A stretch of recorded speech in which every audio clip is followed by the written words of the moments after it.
हजारों करोड़ का माल जाता है यहाँ से विदेशों में। सोना है ये सोना। इज्जत करता है लोग आपकी, इज्जत नहीं करते हैं, डरते हैं सब। और डर की यही दिक्कत है, कभी भी खत्म हो सकता है।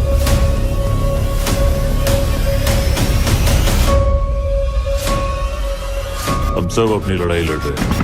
नमस्कार, स्वागत है आप सभी का हमारी आज की इस वीडियो में। ये कहानी है दोस्तों जर्मनी के नामी गैंगस्टर कार्लोस लेहदर की। 1949 में जन्मे कार्लोस लेहदर के पिता एक इंजीनियर थे और उसकी माँ हाउसवाइफ थी। कार्लोस के 3 भाई भी थे।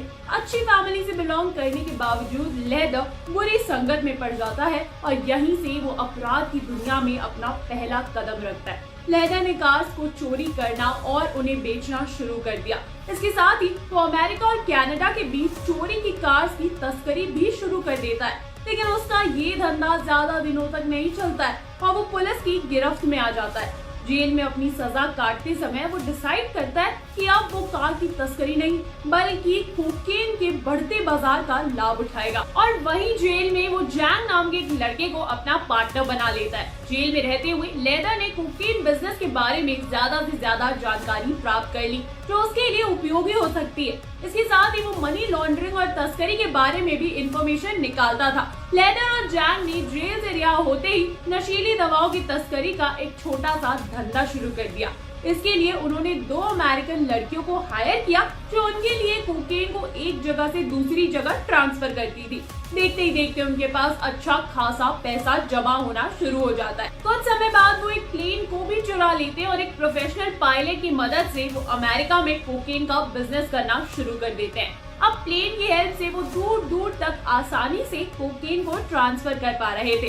इससे उन्हें फाइनेंशियल प्रॉफिट तो हो ही रहा था, साथ ही उनका कोलंबियन सप्लायर्स के साथ ट्रस्ट भी बन रहा था और अब अमेरिका में उनके कोकेन बिजनेस को लेकर अच्छा खासा नाम हो गया था। 1970 के दशक में Los Angeles, Las Vegas, New York, Miami जैसे और भी कई शहरों के लोग ड्रग्स को एक नेसेसिटी की तरह लेने लगे थे और इसलिए कोकेन की मांग और भी बढ़ गई थी।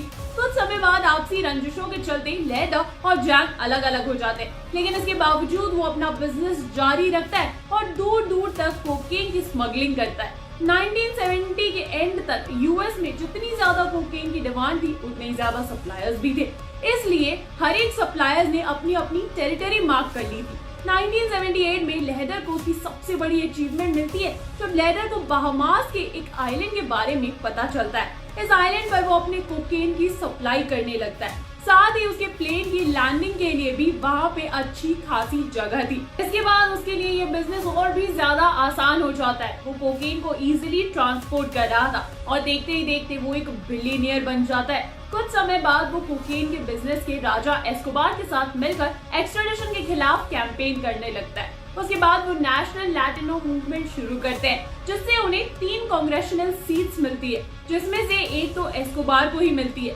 लेकिन 1984 में कोलंबिया के जस्टिस मिनिस्टर की हत्या हो जाती है और ये हत्या एस्कोबार के ही एक आदमी के हाथों होती है, जिसके बाद एस्कोबार को कांग्रेस से हटाने की बातें शुरू हो जाती है, जिससे कि एस्कोबार का प्रेसिडेंट बनने का सपना भी टूट जाता है। साथ ही इस घटना से अब कोकेन के बिजनेस पर भी असर पड़ने वाला था। कोलंबिया के प्रेसिडेंट ने एक्सट्राडिशन के लिए हर एक इंडिविजुअल की लिस्ट मंगाई थी और जिसमें लेहदर का नाम भी शुमार होता है।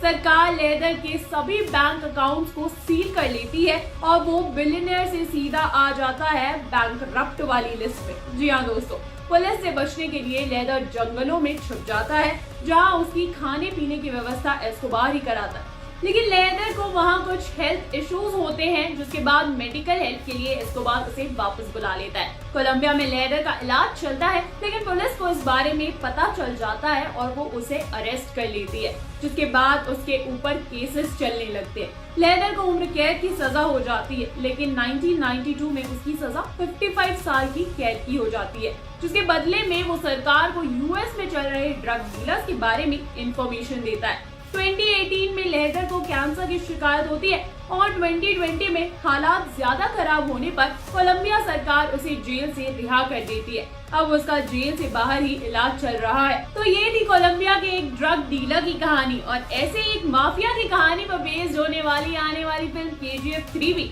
आपको कैसी लगी ये कहानी हमें कमेंट करके जरूर बताएं। साथ ही साथ अगर ये वीडियो पसंद आई हो तो इसे लाइक कर दीजिए, शेयर कर दीजिए, और हाँ, सब्सक्राइब करना ना भूलें हमारे चैनल पॉलीग्राफ स्टूडियोज को। और हाँ दोस्तों, मैं अंजलि जाते जाते आपको एक गुड न्यूज तो दे दूं। अगर आप भी हमारे साथ काम करना चाहते हैं तो डिस्क्रिप्शन बॉक्स में दिए गए जॉब लिंक पर क्लिक करें और इस अपॉर्चुनिटी का भरपूर फायदा उठाएं। नमस्कार दोस्तों।